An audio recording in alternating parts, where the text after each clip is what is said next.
So this is like a Sunday sermon from Dele Farotimi, and he dropped this one around 10 today.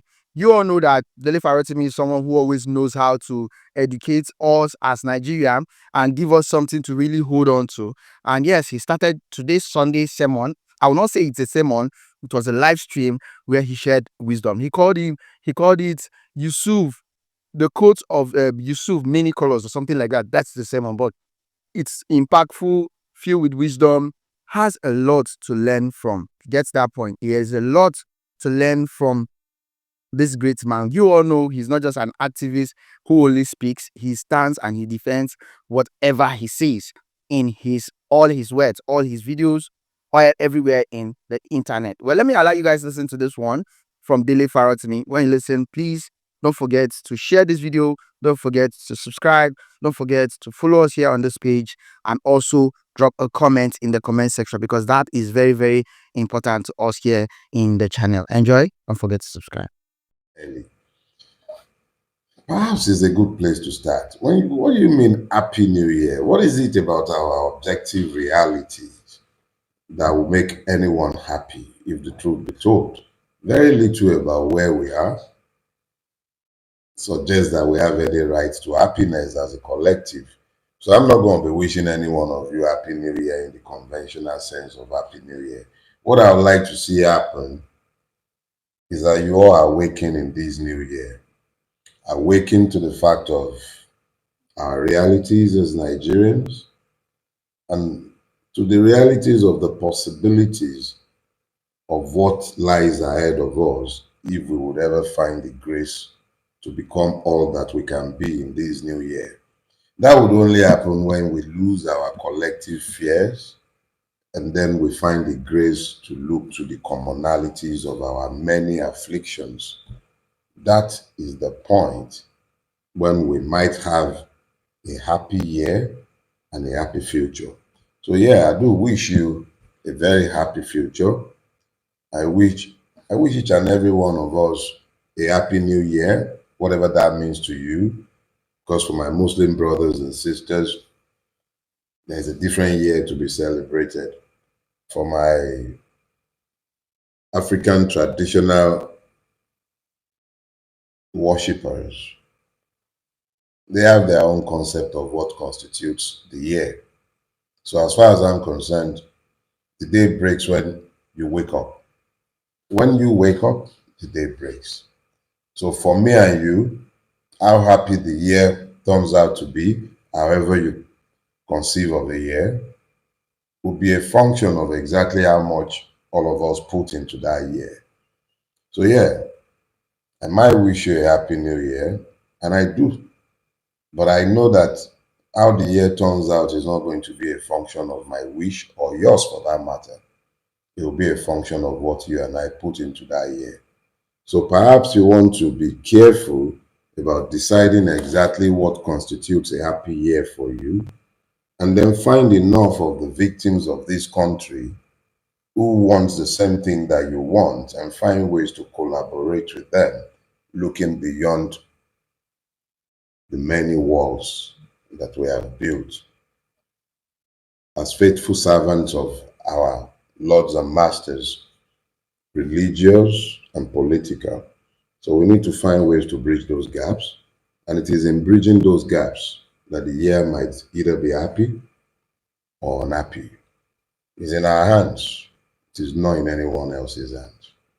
So yeah, I'll do what you all want me to say. Happy New Year. Have a blessed year ahead of you, and may the year prove to be one of jubilee. My Christian brothers, you'd understand that. But at the end of the day, it just simply means a year of bountiful harvest to each and every one of you. Stay blessed. So it's a few seconds to 10 o'clock. So allow me to spend that time stroking my graying bear. Yeah, I know that even if you miss out on watching this live, you would always go back and watch it. So don't worry. I intend to be loyal to those who faithfully tune in at 10 o'clock. So now it's 10 o'clock, and yes, we can start. Good morning, everybody. Those who are in earlier on knows that we've done the bit about the morning being good and the year being happy. So we've done that to death already. So let's go straight to the meat of this morning's sermon. Yeah, let's call it that. So good morning. Welcome to service this morning. I chose for myself this morning a topic where I decided that I'll play with your Abrahamic conditioned minds. So I called it Yusuf's coat of many colors. Yusuf's coat. What is Yusuf's coat? Joseph's coat of many colors. You know, the Abrahamic religions have a way of messing with our minds, right? So these guys have a common father and they share common stories. So the same story you'd find in the Quran, you'd find in the Bible, sometimes with slight variations. So the same story that you would find in the Quran of the character known as Yusuf is the same one you'd have found in the Bible where you'd read of him as Joseph. And if you'd go into the Torah, you'd find the Jewish, or should I say the Hebrew version. Sorry, I think Judaism. I don't know what. Anyway, whatever the Jews follow, their own Torah has its own version. So at the end of the day, the story of Joseph is known to all of the Abrahamic religions. And one thing that has always baffled me about, but yeah, I tried reflecting what I'm preaching today. Yeah, Joseph's coat of many colors. What does it mean? What's the meaning of Joseph's coat? What does it mean? In Hebrew tradition, it's called Ketonet Pashim. Don't worry, I don't speak Hebrew, nothing like that. I had to check the internet. See, it's a huge library on Google. So I knew that there must be a name that the native would call something like that. And I found that it's called Ketonet Pashim. It simply is the coat worn by the favored one in the clan. And so when Joseph's father got him that coat, it was to signify that he was favored. He was perhaps the future leader of the clan, the spoiled brat in the eyes of his siblings. So he had a coat of many colors. But then, what does Joseph's coat speak to within the context of the country known as Nigeria? I would like to say that it speaks to our diversity, the vast diversities of the country we've been blessed or cursed with. The one thing you cannot escape, whether you are a Biafran activist or an Odua Republican or one just another disgruntled Nigerian, the reality of our situation is that we're all trapped together as Nigerians. We are the victims or inheritors of Nigeria. What Nigeria becomes is entirely in our hands. It really cannot be said to be in the hands of persons who are benefiting from the ruination of our country. I know you find this a little difficult to understand sometimes. And I must be sincere enough to admit to the fact that it has taken me nigh on 40 years to come to the point of understanding of the fact that we can actually truly become. We can become each and everything that we dare to believe that we can be because we have strength in our diversity, potential strength. Don't let me get ahead of myself. Ordinarily,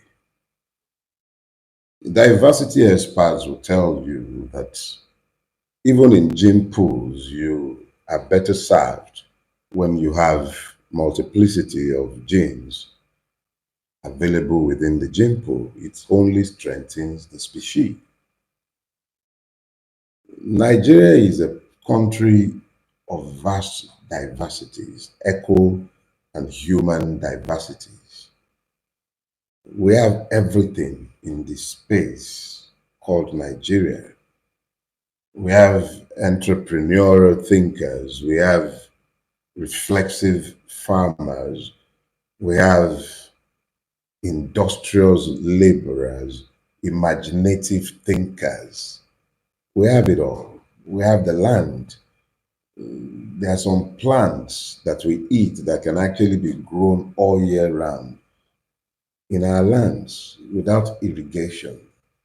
We were possessed of the human resource to be the best at everything and anything that we care to be. We have the capacity to become a first world nation within 2 to 3 generations. Each and every one of the things that we might deem to be problems in our country can actually be viewed as opportunities.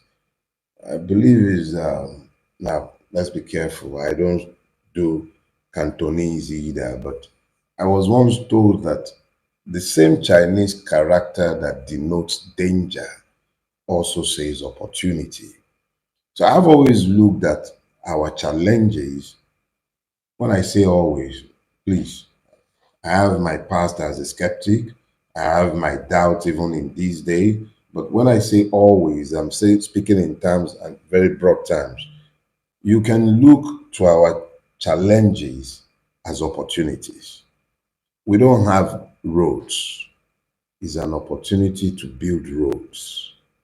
It's an opportunity to train more civil engineers through technical schools to build the kind of roads that we are capable of building using our natural resources. It's an opportunity to train engineers in metallurgy because we have the iron deposits. We've got bitumen. So we have a lot of problems, but these are challenges that could become opportunities because of the vast diversity of our country.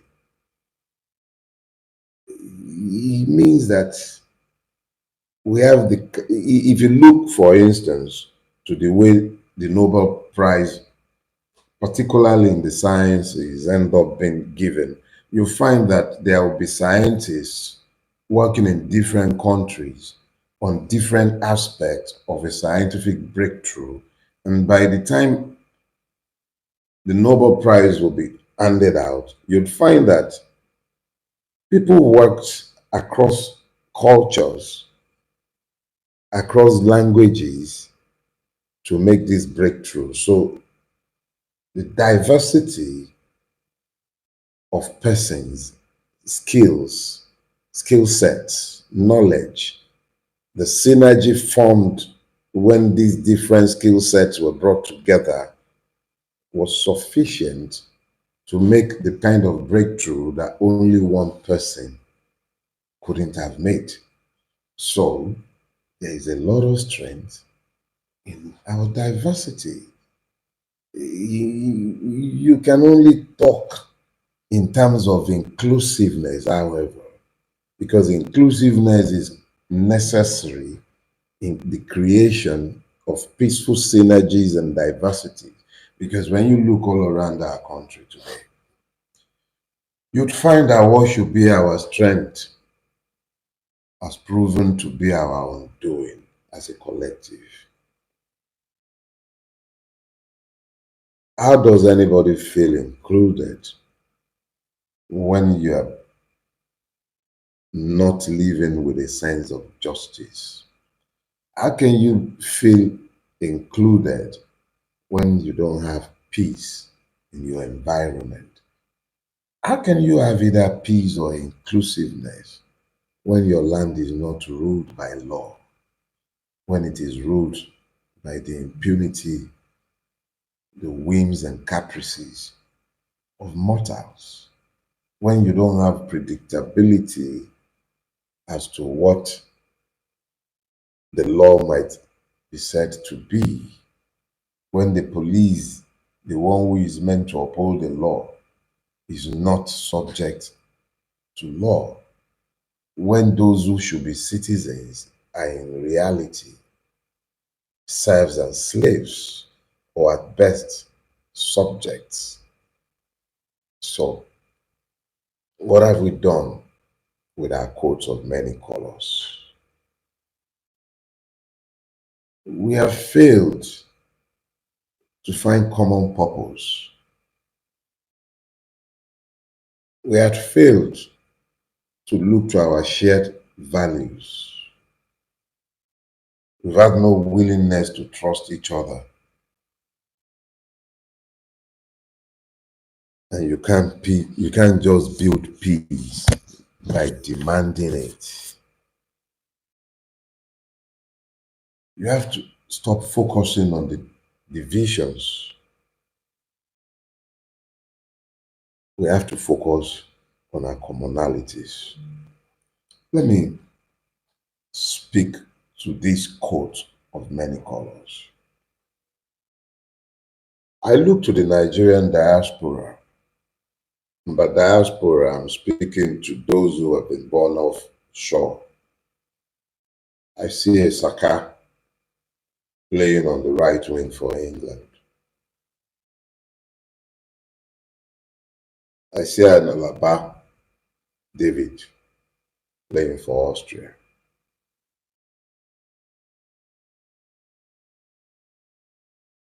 I see the host of Nigerians giving their best to other countries. And I am reminded of the Mad King, the one who had a bejeweled crown.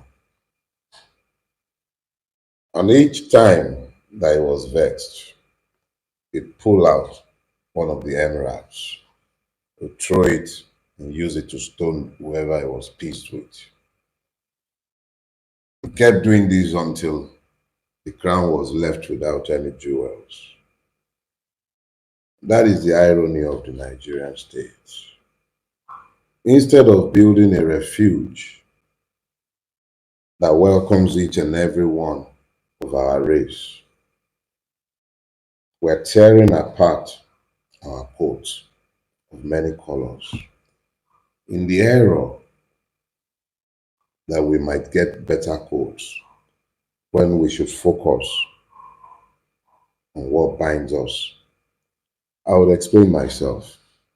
This morning, a gentleman came to one of my social media platform, and he said, "Why don't you focus on building Yoruba land?" Yet another said, "Why don't you let Biafra be?" And I felt sorry for all of us.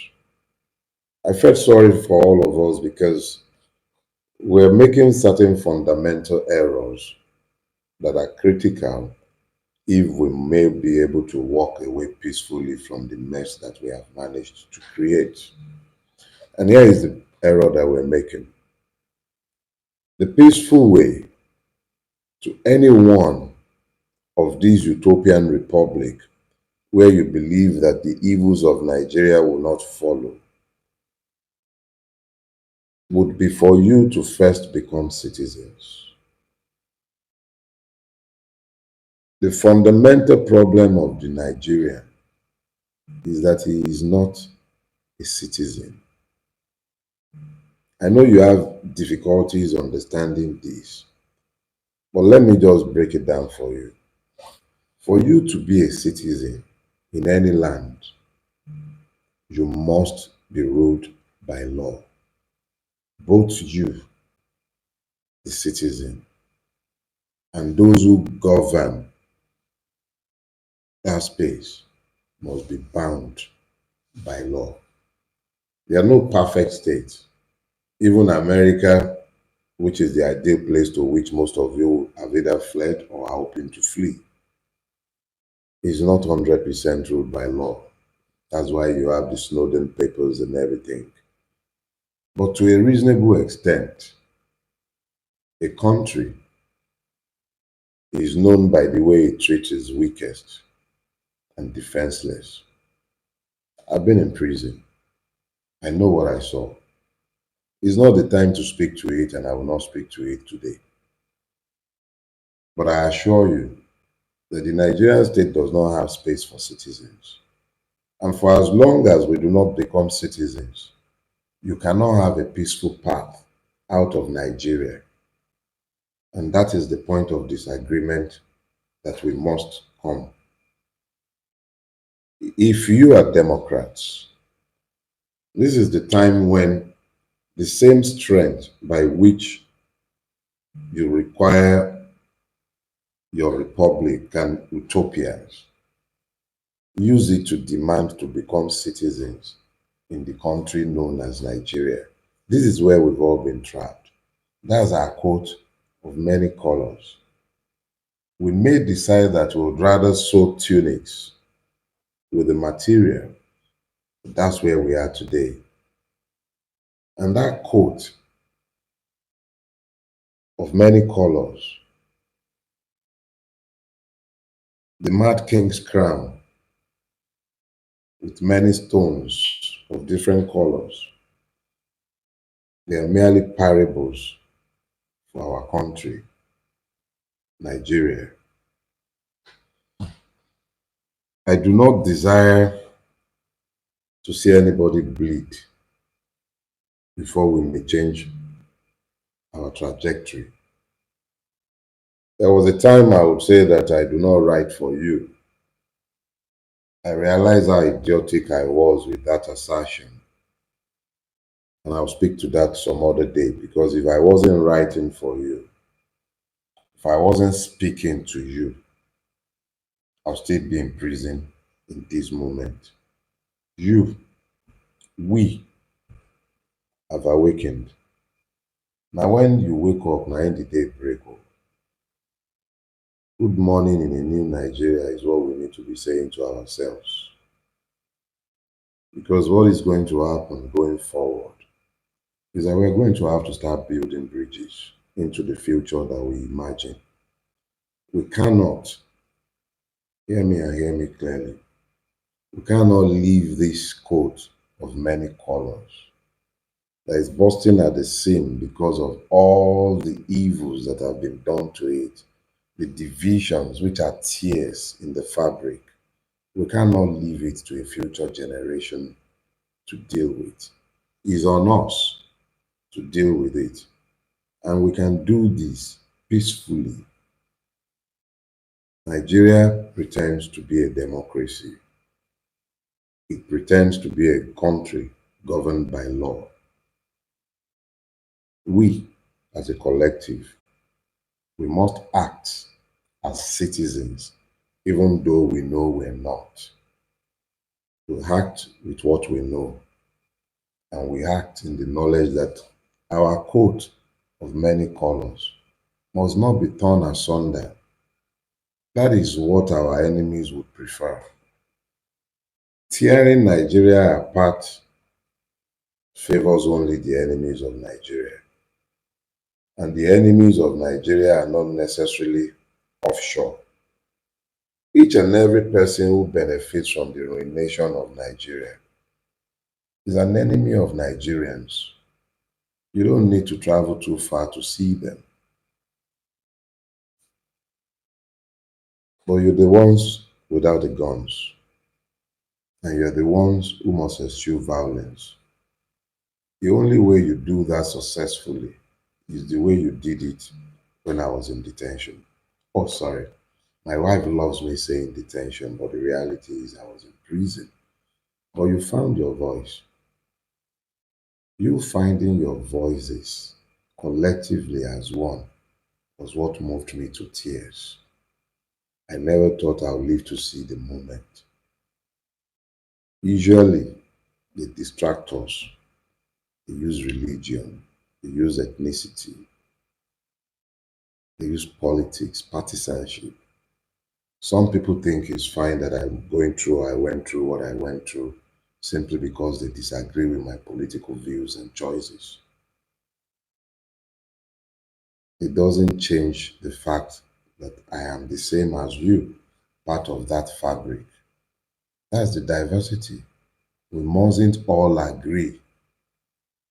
We can't all agree. We can't have the same opinions, but we're part of the same tapestry. We're part of the same cloth, and we mustn't tear it apart. Yes, I would love to tear apart the iniquitous Nigeria that has held all of us hostage, but I don't want to tear my country apart. I want to tear down the evil system that permits the evil that has overtaken our country. I don't want to tear the fabric apart. No, it's the system. I have no fight against persons. We have this only one cloth. What's the point of tearing apart our coat of many colors? So here is the thing. We have the path laid out before us, and we must be clear as to what the future holds. The future must hold a Nigeria that is accountable to law, both by persons and by institutions of state. There must be the rule of law in Nigeria. First. Second thing, if we are truly citizens, our votes must count. If you recall, on December 3rd, the day I was picked, is that the third or fourth? Yeah, fourth. I was to lead a boycott, peaceful sit at home in relation to electoral reforms. I had a very small lectern in front of me when I was speaking with you about electoral reforms. Small lectern. It has pleased God and the powers that be to build me a stage and to buy me loudspeakers, microphones.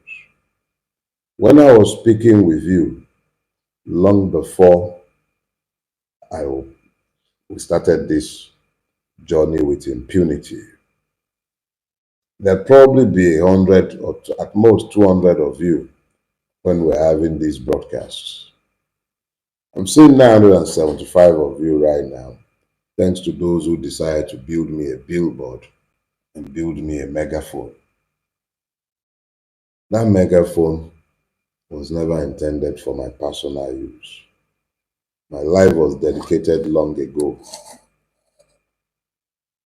to the birth of a Nigerian state and a Nigerian nation. It wouldn't be built on the back of anybody's blood. It will be built on the back of our common purpose and our common will. We are more than them. We are by far more than them. This they know, and this is why they are always dividing you. This is why they're always telling you about how the person in power is from one tribe, and the person in power will do everything to reinforce that illusion to you. But those who own effective franchises over the different ethnic nationalities are never marginalized in these power games. In the Buhari years, it was always about the Fulani. The Fulanis were the demons, they were the devils. And I'm not suggesting that we don't have a lot of demonic persons who lay claim to Fulani heritage and who act in the name of the Fulanis, who did a lot of evils before and during Buhari's time, and even now. I am not suggesting that when they tell you it's all about the Igbos, you wouldn't find a lot of persons who would act in the name of Ndi Igbo and do a lot of things that even the average Igbo man would consider shameful. Today, Bulaba is sat in office. Every evil is said to be because he's Yoruba, even though he had rarely ever at any point before his quest for the presidency identified with anything Yoruba. But all of a sudden, he's Yoruba, and that's why you justify your hatred for the Yoruba man. And yes, he reinforces it, just like Buhari reinforced it in his time. Each and every one of the cronies by which he has surrounded himself are persons of Yoruba heritage. And the unthinking Yoruba Ronu bigot is busy applauding the evil. So those of you who will be divided on account of ethnicity, you have validation for the hatred. But here is the thing. In the years of the Bulaba, exactly what has happened to all the monkeys that have governed the land of the Igbos, the ones that were governing in the name of the Fulani. The reality is that it is the poor who suffers the brunt of the evil that these people do as a class. So it's a class thing. It's got nothing to do with ethnicity. But just as they found common purpose in destroying the country, you have to find common purpose in becoming citizens. Because what ails you as Mustafa ails Amechi.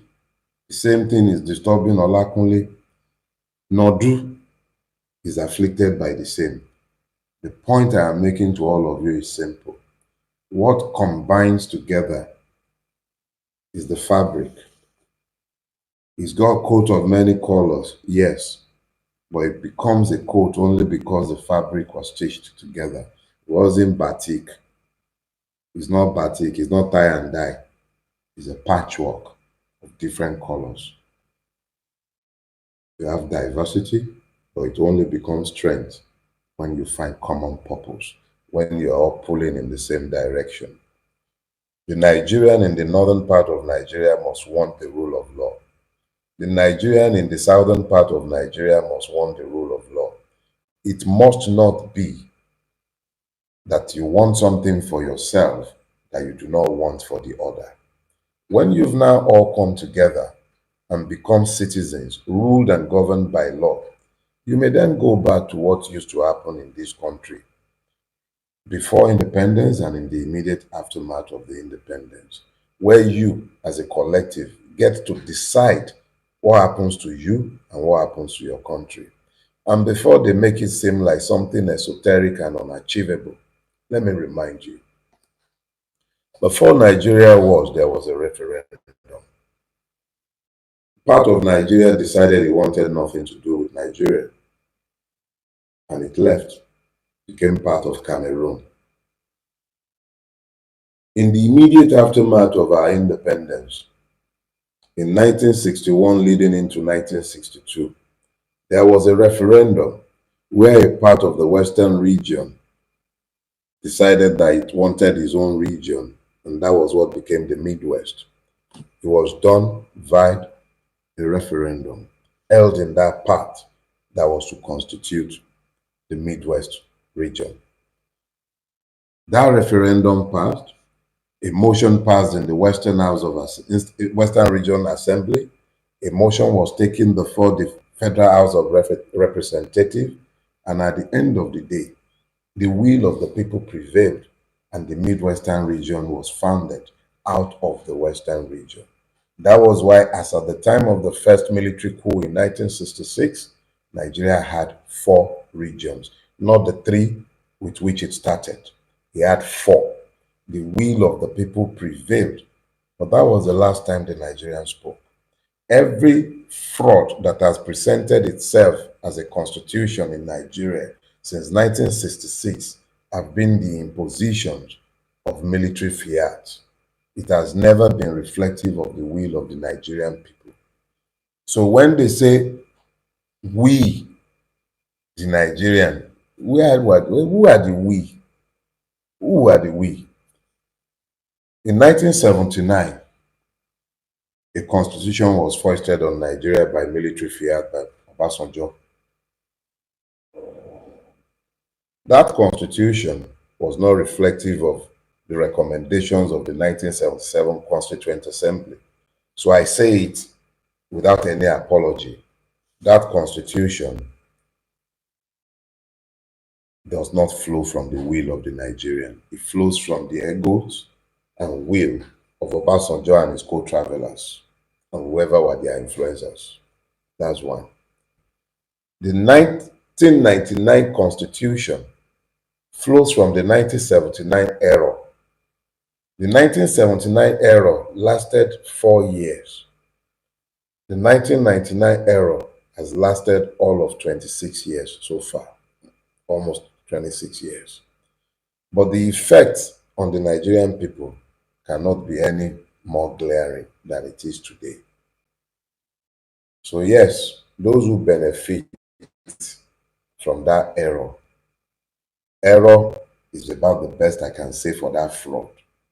But what you find today is that the Nigerian has been effectively enslaved. But to validate his enslavement, he has been given the capacity to hate. So instead of focusing on the commonalities between himself and the person he's hating on, part of the same fabric, busy tearing it apart instead of joining it together. You found your voice, or shall I say voices, instead of singing in discordant tune as we are wont to. Today, we found our voices in relation to one, but it cannot be only about me. And it can never be about me, should never be. It's got to be about us, all of us. Even the ones you don't agree with, you've got to find common purpose with them. They're suffering as much as you under this evil regime. It's not personal. If Tinubu is not the governor or president today, if he becomes Shetima or anyone else for that matter, if they have to operate this evil system, the same evil will continue ad nauseum. So you've got to look beyond the persons operating the system. Look to the system being operated by men. That is what we need to focus on. Find the commonalities. Stop tearing apart our coats of many colors. Stop tearing it apart. We are only helping our enemies when you do that. It does not serve our purpose to tear ourselves apart. It is a time to unite behind common purposes. Stop tearing our coat apart. Yusuf's coat is Joseph's coat, is Jacob's coat. They might be tearing theirs apart, but we should have the grace to understand that there is only strength in diversity when we find synergies based on common purposes. Yorubas will say, as I'm wont to say, Oporo, Kokagbon, Aboro, Lanso Fomoluabi, Tobadine, Adodidi. A word is enough for the wise. Thank you for spending your time with me this morning. It's been a pleasure to be back speaking with you. See, Magic Straight has nothing to worry about. I'm not going to speak to the case before the court, but we can still speak to ourselves, right? Good. So I will see you all next week. And yeah, have you a blessed year ahead. But what you make of the year is what becomes of it. There is nothing we can't achieve when we tighten the fabric. See you next week. Enjoy yourself. Bye-bye.